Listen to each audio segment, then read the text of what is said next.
भेंडीचे एक लाकूड, भेंडीचं एक झाड होतं तावडे साहेबांच्या आवडीचं. ते आज आम्ही, कुदळे साहेब होते शनिवारवार, कुदळे साहेब असतात. आज त्यांनी सांगितलं मी येतोय, मग आम्ही ते झाड आज लावून घेतले. 5-6 फुटाचं झाड आहे आणि एक शोषखड्डा इथं केलेला आहे आम्ही. आणि व्यवस्थित त्याला जनावर जवळ पोहोचू नये अशा पद्धतीने आम्ही ट्रीगार्ड केलेला आहे. त्याला थोडीशी चारी खोल तिथल्या इथंच करून घेतलेली आणि अशा पद्धतीने आमचं काम आज पूर्ण झालं. या टप्प्यामध्ये 18-19 झाडं आपली झालेली आहेत. आज पण टप्पा लावत चाललोय. सगळी झाडं व्यवस्थित आहेत आणि वाढत आहेत. ओके, पुढचे खड्डे पण आहेत शिल्लक थोडेफार, ते आम्ही लावतच चाललोय. म्हणजे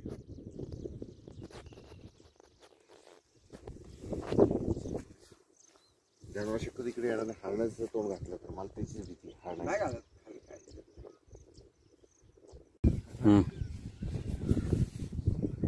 बोला. आज या वृक्षाला आम्ही थोडंसं घासत होतो ट्रीगार्डला, त्याला आम्ही हे लावून घेतलेलं आहे. हा वृक्षाचं आम्ही गुगलला सर्च केलं तर कदंब वृक्ष म्हणजे जिथं अतिशय छान वृक्ष, कदंबाचं झाड आहे.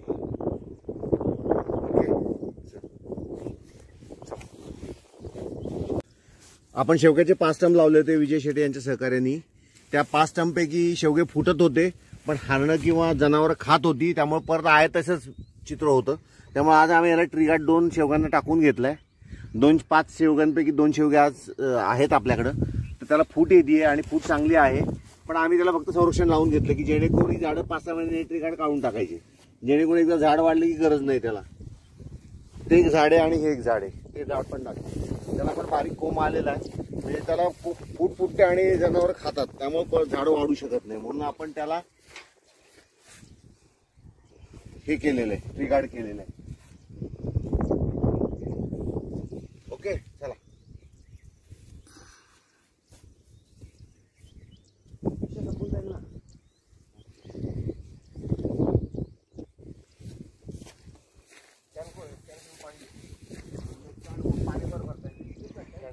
पाणीवार घेतली का तिथे आपण?